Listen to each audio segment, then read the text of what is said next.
Hello दोस्तों, Rana classes में आपका स्वागत है। तो आज की लेटेस्ट कॉम्पिटिटिव एग्जाम और जॉब अपडेट बताऊंगा। तो इस वीडियो को शुरू से अंत तक देखें, पसंद आने पर लाइक्स, नए लोग सब्सक्राइब करना ना भूलें। तो ये मैंने परसों ही कम्युनिटी बॉक्स में डाला था, कल तो लोग और सोशल साइट पर इसको बताया गया, लेकिन परसों डाला तो बहुत सारे लोग समझ नहीं रहे थे कि मैं क्यों डाला हूँ। मेरा डालने का कोई ना कोई मतलब होता है। मैंने इसको डाला था कि जो लोग नहीं जानते थे, पहले सेक्रेटरी अलग थे, अभय कुमार सिंह थे। उसके बाद ये मनोज कुमार जो थे, पहले ओएसडी थे, लेकिन अभी जो आपके थे परसों के पहले, ये मनोज कुमार थे, ये सचिव थे। इनको बदल कर है जो कि श्री सुनील कुमार विप्र से सचिव बनाया। मतलब इसी के लिए मैंने डाला था कि सचिव है जो कि आपके बदल गए हैं। तो बहुत सारे लोगों ने खुद से कि इसका क्या मतलब है, ये दिखाने के लिए तो सब कोई वेबसाइट जानता है। तो मतलब यही कि आप लोग जो कि सिर्फ जोश से अगर बात बनती, सिर्फ जोश खरोश से बात बनती, तो सारे काम जोश खरोश से कोई भी हो सकता। बहुत सारे लोग कह रहे हैं कि कोई भी चीज़ मैं बीएसएससी CGL 3 के मुद्दे पर नहीं बोल रहा हूँ। तो मैं नियमों से बंधा हुआ हूँ और होना भी चाहिए। जब आपने नियमों को साइन किया है तो करना चाहिए। अगर आप लोग छात्र हैं, 10% लोग समझते, 90% लोग अभी भी नहीं समझ रहे हैं, तो 90% के लिए मेरा यही कहना है कि आपको अगर मेरी तरफ जिस पोस्ट पर आप आने वाले हैं 1360 पर, वो मैं ऑलरेडी 9 साल से हूँ। अगर आप मेरे तरह नियमों में नहीं बनना चाहते तो आप क्यों इतने हल्ला मचाए हुए, इतनी चर्चा किए हुए?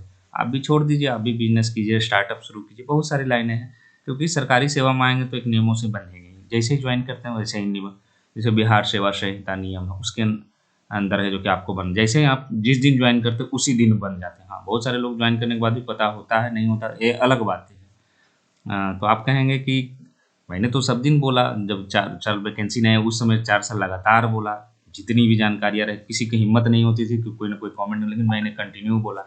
तो उस समय किसी की हिम्मत नहीं थी। आज मैं नियमों से बंधा हुआ, आप होना भी चाहिए, क्यों नहीं होना चाहिए। जब आप कॉन्टेक्ट, आप तैयारी ही मत कीजिए। अगर मेरे तरह नियमों में नहीं बंधना है तो आप तैयारी क्यों कर रहे हैं? किसी भी सरकारी सेवा की तैयारी मत कीजिए। आप, बहुत सारे काम हैं उसको करिए। सरकारी सेवा में आना पड़ेगा तो नियम का तो पालन करना ही पड़ेगा। नहीं करना है तो ये सब जो कर रहे हैं वो बिल्कुल मत कीजिए, छोड़ दीजिए। तो यही है मेरा ये कहना कि दूसरे को कह देना बहुत आसान है।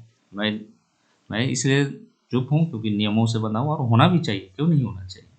अगर आप रूल को नहीं फॉलो करते हैं तो इस पहले इस्तीफा दे देना चाहिए किसी को भी। तो मैं अगर नियम को फॉलो करूँ करूँ तो गलत हो गया, और जो है जो कि जोश खरोश में सब बातें बोले वो सब सब सही। तो ये आपको समझना चाहिए। 10% 20% लोग समझते हैं, लेकिन बहुत सारे लोग, अगर नियमों की जानकारी नहीं है तो जान लीजिए। तो मेरा यही मीनिंग्स है कि आप लोग जो कर रहे हैं, मैं उसको गलत सही कुछ भी नहीं कर रहा हूँ। मैं कहाँ कर रहा हूँ कि कोई चीज़ गलत है या सही है। आपकी राइट से आप कर रहे हैं। मैं भी, ये जो कि मेरी भी समय आएगी मैं भी बोलूँगा, और आपको नोटिस भी दिया गया है। जो भी करना है वो आप कर रहे हैं, नहीं कर रहे हैं वो आप, जो आपके दायरे में हो कर रहे हैं, जो मेरे दायरे में हो मैं करता हूँ। अब आते हैं दूसरी, मतलब ये मेरा मतलब पूरा यही है, क्या होगा नहीं होगा सारी चीज़ों पर तो मैंने दिया है तक है। जो कि जब 4 साल जब वैकेंसी नहीं आई थी तो किसी को बोलने में भी शर्म आता था कि वैकेंसी आएगी नहीं, इस मुद्दे पर नहीं बोलूँगा, BSSC CGL 3 वैकेंसी की नहीं। बहुत लोग बहुत बोले, लेकिन फिर भी मैंने कहा, 4 साल तक लगातार कहा, क्योंकि मैं उससे कभी पीछे नहीं हटा। तो ये आप लोग भी समझे, और मेरा भी समय आएगा, 2-4 दिन है जो कि उस समय वो भी क्लियर हो जाएगा, मामला क्लियर हो जाएगा। मैं तो आप लोगों के हित के साथ तो शुरू से ही। उसके बाद आते हैं दूसरी खबरों पर। कल है जो कि 67वीं BPSC की परीक्षा हुई है, और 67वीं BPSC मुख्य परीक्षा इसलिए क्योंकि जरूरी है, क्योंकि आपकी 68वीं की भी फॉर्म भरा गई है। और इसमें जो छात्रों की संख्या है वो मैं दिखाना चाहता हूँ कि 10,125 अभ्यर्थी है जो कि इसमें शामिल हुए थे। 802 पदों के लिए है जो कि मेंस परीक्षा हुई थी। 11,607 अभ्यर्थी है जो कि सफल हुए थे, और 10,125 ही से 1100 लोगों ने, 11,100 लोगों ने एडमिट कार्ड, मतलब अभी भी अगर आप देखें तो 1,000 से ज़्यादा लोगों ने परीक्षा है जो कि छोड़ दी। प्रथम पाली में कौन था? सामान्य हिंदी की है जो कि 31 दिसंबर को आज परीक्षा होगी, और रिजल्ट जो संभावित तिथि 14 मार्च को है, साक्षात्कार 29 मार्च को, फाइनल रिजल्ट 28 मई को है। तो क्वेश्चंस देख लेते हैं कि किस तरह के आते हैं, क्योंकि 68वीं BPSC है जो कि ये सेक्शन 1 है, और हिंदी इंग्लिश दोनों में रहते हैं। भारतीय संसद स्वायत्त विधानमंडल है, इसकी शक्तियाँ। तो लोग हंसते कहाँ हैं कि ये लंबे लिखे हुए हैं और इसी में उलझ कर रहता है, आखिर इसमें लिखना क्या है। तो ये जो 38 नंबर के जो प्रश्न है वो पहले आपको क्वेश्चन पढ़ना समझना पड़ेगा उसके बाद, क्योंकि आप जानते सभी चीज़, लेकिन लिखना क्या है ये समझना है इसमें। उसी तरह बिहार के विशेष संदर्भ में जो कि देना है केंद्र राज्यों के संबंध की समस्याओं, इसकी संभावनाओं की जांच कीजिए कि सहकारी संघवाद की, मतलब इसमें करेंट्स जितने डालेंगे, जितने डाटा डालेंगे, जितने जो कि पॉइंट्स डालेंगे, उतना ही अच्छा रहेगा। पैराग्राफ में अपेक्षाकृत कम नंबर मिलता है, पॉइंट्स में ज़्यादा मिलता है, कम लिखना भी पड़ता है। फिर है भारत में क्षेत्रीय राजनीतिक दलों, ये GS2 का है। राजनीतिक दलों के उदय का वर्णन कीजिए। क्या आपको लगता है, ये आप ही से पूछा जा रहा है कि क्षेत्रीय आकांक्षा और राष्ट्रीय एकता को संतुष्ट करने के लिए क्षेत्रीय राजनीतिक दलों का अस्तित्व अच्छा है? अपने उत्तर में समर्थन में दर्ज कीजिए। मतलब ये आपके जो रटे रटाए जो क्वेश्चन है वो यहाँ पर फेल हो, क्योंकि आपका अपना विचार पूछ रहा है। हो सकता है आपको निगेटिव हो, पॉजिटिव हो, वो आपको है। एक स्वतंत्र न्यायपालिका जिसे न्यायिक समीक्षा की शक्ति प्राप्त है, भारत के संविधान की एक प्रमुख विशेषता है। क्या आपको लगता है? पहले भाग में पॉलिटी जो है ये सर्वोच्च न्यायालय से संबंधित प्रश्न है। दूसरे भाग में क्या आता है? करेंट है, ये बिहार के संदर्भ में है। बिहार में औद्योगिक विकास का चित्र प्रस्तुत कीजिए तथा भारत के औद्योगिक विकास से इसका तुलना कीजिए। इस राज्य में औद्योगिक पिछड़ेपन के कारणों को इंगित कीजिए तथा स्थिति सुधारने के लिए बिहार सरकार द्वारा उठाए गए हालिया सुधारात्मक कदमों का वर्णन कीजिए। तो जिसके क्वेश्चन के अनुसार आंसर रहेंगे, जरा भी लीक से हटेंगे तो उनके नंबर काटे जाएंगे, ज़्यादा नंबर काटे जाएंगे। फिर क्या कहा है यहाँ करंट अफेयर्स में? तो जीविका BRL PM महिला सशक्तिकरण, इस परियोजना का परिचय देते हुए इसके उद्देश्यों का, बिहार में महिला सशक्तिकरण के जीविका परियोजना की क्या भूमिका है। फिर है 7वां में है आपको नीति आयोग के स्वास्थ्य सूचकांक के अनुसार 2021 के अनुसार भारत के बिहार का स्थान 8 इस राज्य की इस दयनीय स्थिति के सूची। बिहार में स्वास्थ्य स्थिति को सुधारने के लिए कदम उठाए गए, क्या वे पर्याप्त है? ये मतलब पूरा हर पॉइंट्स का जो कि आपको आंसर देना पड़ेगा इसमें। बिहार राज्य में विद्यमान प्रमुख प्राकृतिक संसाधनों के नाम लिखिए, इनमें से किन्हें दो को चुनिए, उन क्षेत्रों को दर्शाइए जहां आर्थिक, मतलब ये करेंट अफेयर्स जो पूरी तरह बिहार स्पेशल ही था।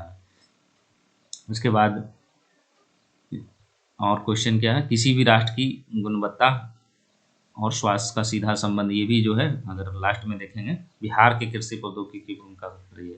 प्रौद्योगिकी अब ये आ गया आपको 36 नंबर के जब आ गए, तो ये साइंस एंड टेक्नोलॉजी, प्रौद्योगिकी एक वरदान से अधिक अभिशाप है, पर्यावरण प्रदूषण, ये सब क्वेश्चन है जो कि आप लिख सकते हैं। लेकिन बिहार स्पेशल अगर आपको बहुत कम संख्या प्राप्त है तो फिर है जो उसमें आप फंस जाएंगे।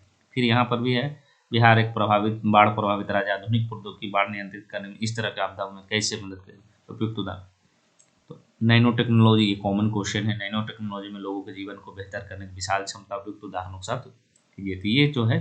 तो इसमें क्या होता है, 3 सेक्शंस होते हैं पेपर 2 में, 3 प्रश्न है जो कि लिखने पड़ते हैं, 8 टोटल 8 प्रश्न, 38 नंबर, सेक्शन 1 से 3, सेक्शन 2 से 3 दोनों आते हैं। लेकिन तो साइंस एंड टेक्नोलॉजी वो 36 नंबर के 2 प्रश्न आपको लिखने पड़ेंगे, मतलब टोटल 8 प्रश्न है जो कि लिखने हैं। उसके बाद आते हैं पेपर 1 की भी चर्चा कर लेते हैं कि क्या है। ये तो कॉमन क्वेश्चन मतलब रहता है, पहले से तय रहता है, तो आप देख सकते हैं यहाँ भी भारतीय पहले में है जो कि हिस्ट्री रहता है, आधुनिक इतिहास रहेगा। तो भारतीय राष्ट्रीय कांग्रेस की स्थापना के लिए उत्तरदायी कारकों का उल्लेख कीजिए, प्रारंभिक राष्ट्रवादियों के प्रति ब्रिटिश नीतियों की चर्चा, ये आ गया। पाश्चात्य एवं तकनीकी शिक्षा जो 1857 से, मतलब ये मतलब फिक्स क्वेश्चन एक तरह से है। एक उत्तरदायी राष्ट्रीय नायक में गांधी जी के उत्तरदायी कारकों का आलोचनात्मक कीजिए, भारत छोड़ो आंदोलन पर निबंध लिखिए, यह एक अनायासी होने वाला आंदोलन था। अग्निपथ, विकास अथवा विनाश की ओर पथ है, इसको करना है। भारत के राष्ट्रीय निर्वाचन की, तो ये 4 है। और क्वेश्चंस होगा जो कला से एक होगा, मैं उसको दिखाना चाहता हूँ। हाँ, मौर्यकालीन कला, ये मौर्यकालीन कला जनरली जो होता है वो आपको पाल कला और पटना कला पूछा जाता है, लेकिन मौर्यकालीन कला भी कंटिन्यू पूछा जा रहा है। मौर्यकालीन कला की प्रमुख विषय, ये सबसे आसान क्वेश्चन होता है और ये एवरेज नंबर इसमें मिलने की संभावना, जो जितना फिगर के साथ बनाएगा उसको ज़्यादा नंबर, क्योंकि यही बस फिक्स 2-3 में आते हैं। फिर है संथाल विद्रोह, चंपारण विद्रोह, ये सब सत्याग्रह विद्रोह, इस सब में आपको संक्षिप्त टिप्पणियाँ 2 पर लिखना है। तो ये आपको हो गए 5 और 6। अब आते हैं दूसरे सेक्शंस में क्या होते हैं।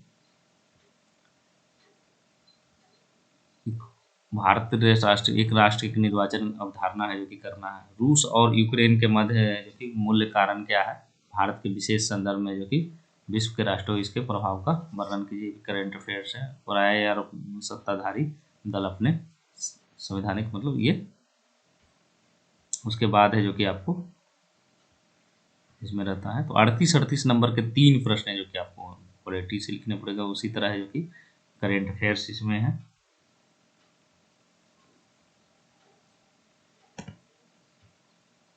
उसके बाद आते हैं दूसरी खबरों पर। कैलेंडर है जो कि एसएससी का है, जो कि 2023-24 का है, जो कि जारी हो गया है। आप देख कांस्टेबल जीबीडी का परीक्षा का जनवरी फरवरी में, कंबाइंड हायर का मार्च 2023 में, मल्टीटास्किंग का है जो कि अप्रैल 23 में है। सिलेक्शन पोस्ट है जो कि मई जून 2000, मतलब कंबाइंड ग्रेजुएट लेवल का एग्जाम जून जुलाई 2023 में। तो ये जो है आपको दिया हुआ है कि डेट ऑफ एग्जाम कब है, ये सब कब वैकेंसी आएगी, ये भी दिया हुआ है। तो आप लोग है जो कि इसको एक नज़र है जो कि देख लें कैलेंडर को, एसएससी का टेंटिव कैलेंडर। फिर होम्योपैथी कोर्स अब 6 साल का कार्डियोलॉजी का भी होगी। बिहार समेत है जो कि होम्योपैथी यूजी होम्योपैथी आयोग ने बदलाव किया, जिसे राष्ट्रीय होम्योपैथी आयोग का अधिसूचना भारत का राजपत्र 6 दिसंबर 2022 को प्रकाशित किया है। अब bachelor of homeopathy and surgery है जो कि ये आप देख सकते हैं, मतलब सिलेबस है जो कि अब 6 साल का कार्डियोलॉजी के भी हो गया। अधिकतम 10 वर्ष के भीतर डिग्री है जो कि अनिवार्य करना होगा, और पढ़ाई मतलब सिलेबस है जो कि चेंज किया गया है।